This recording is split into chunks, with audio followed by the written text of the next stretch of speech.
shocking truths about heart defibrillators. Implanted defibrillators give life-saving shocks, but if you have atrial fibrillation, may go off for the wrong reasons. Defibrillators are little devices that monitor every heartbeat, and when a defibrillator detects that a patient has gone into cardiac arrest, it will immediately deliver a life-saving shock. But these shocks can sometimes happen for the wrong reasons, and do at a surprisingly high rate. What does it feel like if one of these implanted defibrillators fires? My patients often describe a shock from their defibrillator as a bomb going off inside the chest. Most patients would gladly exchange this very short and intense burst of pain for extra years of life. My colleagues and I studied this question. The results of our study were published in October 2013 in the Journal of the American College of Cardiology. We looked at what happened to 3,809 patients who received a shock from an implantable defibrillator. We then compared the outcomes of these 3,809 patients with 3,630 matched defibrillator patients who did not receive a shock.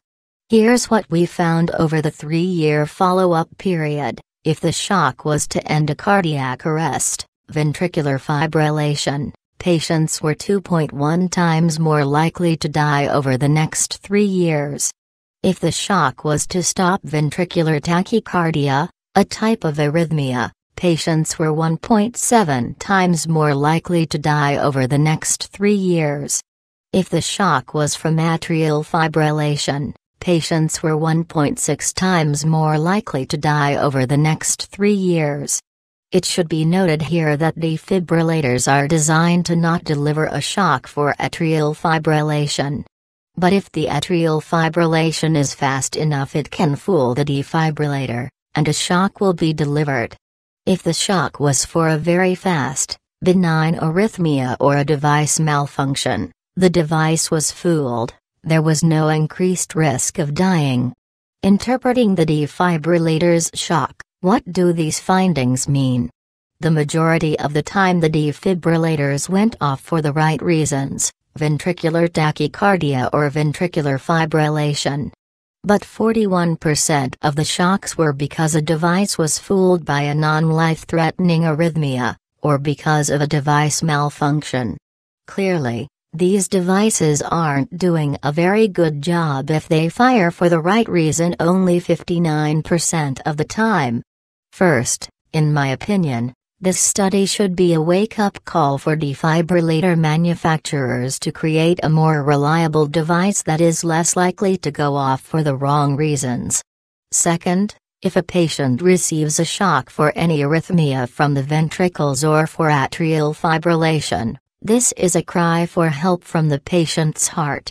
These patients are at high risk of dying and need to be evaluated and treated quickly.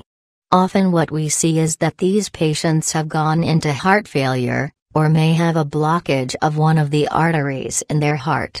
So patients who have received a shock for a ventricular arrhythmia or atrial fibrillation require prompt medical attention. With a thorough evaluation and treatment, including lifestyle changes, the heart may be given a chance to heal and reduce the risk of premature death. Third, these results are reassuring in that there was no increased risk of death if the defibrillator went off for a benign rhythm or device malfunction. This also helps to answer the long-standing debate among cardiologists as to whether shocks, in and of themselves, are dangerous or not. Fortunately, the danger is not from the shock but rather from the underlying cardiac condition. At the end of the day, shocks, both appropriate and inappropriate ones, are just a part of implantable defibrillator therapy.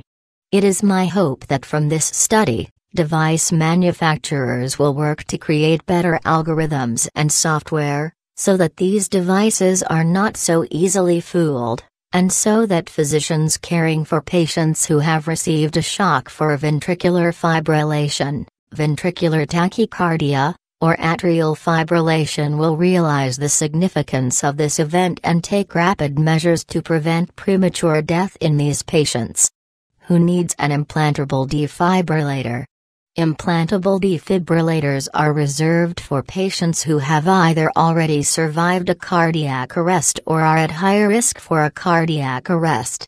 Defibrillators are specifically designed to treat life-threatening arrhythmias in the ventricles, or the lower chambers of the heart. Arrhythmias of the upper chamber of the heart, like atrial fibrillation, do not require an implantable defibrillator. What is it like to live with a defibrillator? While these implanted devices generally don't cause much discomfort, patients can certainly feel them under the skin. If a person is wearing a swimming suit, you can see the outward bulge of the defibrillator device on their chest. These devices help many patients feel more secure because they know that every heartbeat is being monitored. But for other patients it can be a huge source of anxiety, since they never know whether the device is going to deliver a shock. Unfortunately, these devices aren't foolproof. Sometimes a patient will receive a shock for a non-life-threatening event or a device malfunction, as our study demonstrated. John D. Day, MD, is a cardiologist specializing in heart rhythm disorders at the Intermountain Medical Center Heart Institute. He is the immediate past president of the Heart Rhythm Society and is the editor-in-chief of the Journal of Innovations in Cardiac Rhythm Management. He has published more than 100 medical articles and has an upcoming book entitled The Longevity Plan: 7 Lessons from the World's Happiest and Healthiest Village.